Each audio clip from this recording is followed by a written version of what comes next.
हमारी कमजोरी क्या रही? विदेशी है बहुत अच्छा है, विदेशी है बहुत अच्छा है, आज भी है ना। कैसे मूर्ख हम हिंदुस्तानी हैं। कभी कभी मैं आगरा चला जाता हूं, ताजमहल के आसपास कोई विदेशी आ जाए तो सारे हिंदुस्तानी उसके आसपास ऐसे इकट्ठे हो जाते हैं जैसे भगवान का दूत उतर आया कोई। होता है कि नहीं? दिल्ली में कोई विदेशी घूमने आ जाए, मुंबई में कोई आ जाए, हम उसको ऐसे आसपास घेर लेते हैं जैसे वो देवदूत है। ये हमारी गुलामी की मानसिकता 1757 से भी पुरानी है। इसी ने हमको गुलाम बनाया। उस समय क्या हुआ? रॉबर्ट क्लाइव विदेशी है, गोरा गोरा है, लाल लाल गाल दिखाई देते हैं, उसके पीछे 300 सैनिक, 350 सैनिक, वो भी गोरे गोरे हैं, अच्छे अच्छे दिखाई देते हैं। तो हम तो उनको देखते ही तालियां बजाते रह गए। अगर पत्थर उठा के मारा होता तो मर जाते वो सबके सब वहीं, और देश कभी गुलाम नहीं होता ईस्ट इंडिया कंपनी का। ये विदेशी गोरे रंग के प्रति जो मोह है ना, ये बहुत खतरनाक है, बहुत खतरनाक। हम सब हिंदुस्तानियों के खून में घुस गया है गोरा रंग, गोरा होना।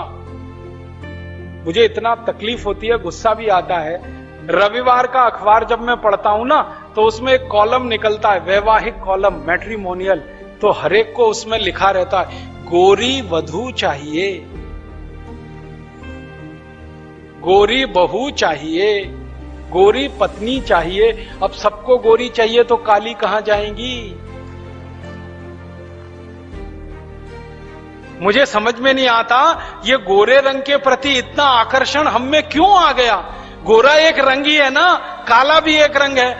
अब देखो ये हिंदुस्तान कैसा बावला और पागल हुआ है। हमारे भगवान श्री राम सांवले हैं कि नहीं? भगवान विष्णु सांवले हैं कि नहीं? भगवान शंकर सांवले हैं कि नहीं? सारे भगवान देवी देवता सांवले या काले, और भक्त सब अपने को गोरा होने के लिए परेशान है। और उस गोरे होने के चक्कर में क्या क्या क्रीम पाउडर लिपस्टिक पोतते रहते हैं, फेयर एंड लवली और क्या क्या। ये सारा तमाशा गोरेपन के प्रति हमारे दिमाग में जो खतरनाक स्तर तक घुसा हुआ है आकर्षण, इसी ने हमको गुलाम बनाया। रॉबर्ट क्लाइव कहता है कि जो लोग सड़क के किनारे खड़े होकर हमारे रंग को आकर्षित महसूस करते थे, अगर उन्होंने ही पत्थर उठा उठा के मारा होता तो मैं तो वहीं मर गया होता, और भारत में तो कभी ईस्ट इंडिया कंपनी का राज नहीं हुआ होता। लेकिन वहां हमारी गलती हो गई, हम आकर्षण में फंस गए और अंग्रेजों के चक्कर में गुलाम। बंगाल अंग्रेजों की गुलामी में चला गया, और बंगाल जितना बड़ा राज्य जब अंग्रेजों की गुलामी में आ गया, मैंने कहा, तो फिर धीरे धीरे मद्रास उनकी गुलामी में आ गया, फिर मुंबई गुलामी में आ गया, फिर पूरा भारत गुलामी में आ गया। अब जब गुलामी आ गई तब ईस्ट इंडिया कंपनी ने सारे रिकॉर्ड तोड़ दिए लूट मार के। मैंने बताया ना, रॉबर्ट क्लाइव ने जैसे ही प्लासी का युद्ध जीत लिया, रॉबर्ट क्लाइव ने सिराजुद्दौला की हत्या करा दी, फिर थोड़े दिन के लिए मीर कासिम को बंगाल का राजा बना दिया, फिर मीर कासिम की हत्या करा दी, फिर मीर जाफर को बंगाल का राजा बना दिया। फिर मीर जाफर जब राजा बना तब रॉबर्ट क्लाइव ने कहा, ये तो बड़ा खतरनाक आदमी है, जो अपने राजा से गद्दारी कर सकता है वो मुझसे भी गद्दारी करेगा। तो एक दिन रॉबर्ट क्लाइव ने खुद मीर जाफर के पेट में छुरा भोंक दिया और मार डाला। गद्दारों का यही अंजाम।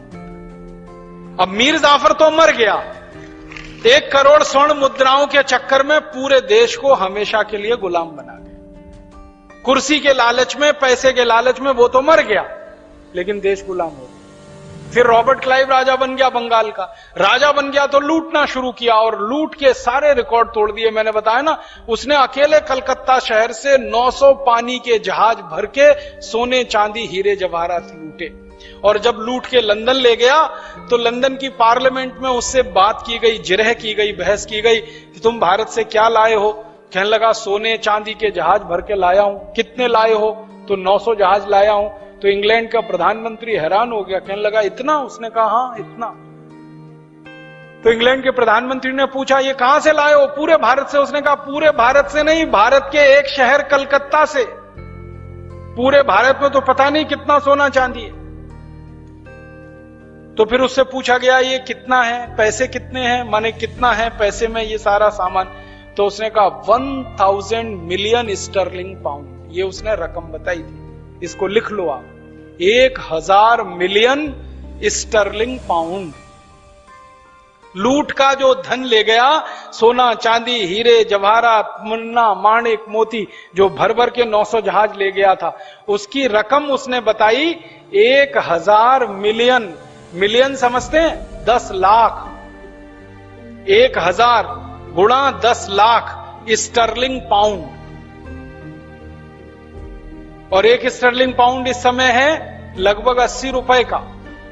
और 1757 के स्टर्लिंग पाउंड की आज तक की कीमत 300 गुनी कम हुई है। तो 1000 लिखो, 1000, फिर उसमें 10 लाख का गुणा करो, फिर उसमें 300 का गुणा करो, फिर 80 का गुणा करो। इतनी रकम लूटकर अकेला एक रॉबर्ट क्लाइव ले गया। मैं बताता हूं फिर से, 1000 लिखो, फिर 10 लाख का गुणा करो, उसमें 1000 गुणा 10 लाख, फिर गुणा 300 और गुणा 80, तो आज के हिसाब से रकम निकलेगी लाखों करोड़ों रुपए में निकलेगी। निकाल लेना इसको आप, मैंने आंकड़ा बता दिया। आप लोगों को यह समझाना जब आप गांव गांव जाओ कि विदेशी कंपनियों को भगाने के लिए हमने जो आंदोलन शुरू किया है, क्यों? क्योंकि एक विदेशी कंपनी आई ईस्ट इंडिया, उसका एक अधिकारी था रॉबर्ट क्लाइव, वो इतना धन लूट कर ले गया इस देश में से, तो विदेशी कंपनियों को रहना खतरनाक होता है देश में। और रॉबर्ट क्लाइव अकेला एक अधिकारी नहीं था, ऐसे हिंदुस्तान में 84 अधिकारी आए। रॉबर्ट क्लाइव आया, उसने लूटा, फिर वॉरेन हेस्टिंग्स आया, उसने लूटा, फिर कर्जन आया, उसने लूटा, फिर लिनलिथगो आया, उसने लूटा, फिर डिकिंस आया, उसने लूटा, फिर विलियम बेंटिंग आया, उसने लूटा, फिर कॉर्नवालिस आया, उसने लूटा। ऐसे एक नहीं 84 अधिकारी आए और लूट लूट के लाखों करोड़ों रुपए की संपत्ति ले गए यहां से। परिणाम क्या हुआ? परिणाम यह हुआ कि जो देश के एक एक घर में सोने चांदी के सिक्कों का ढेर लगा रहता था, ईस्ट इंडिया कंपनी के लगभग 100 साल की लूट में सारा देश कंगाल और भिखारी हो गया। गरीबी पूरे देश में फैल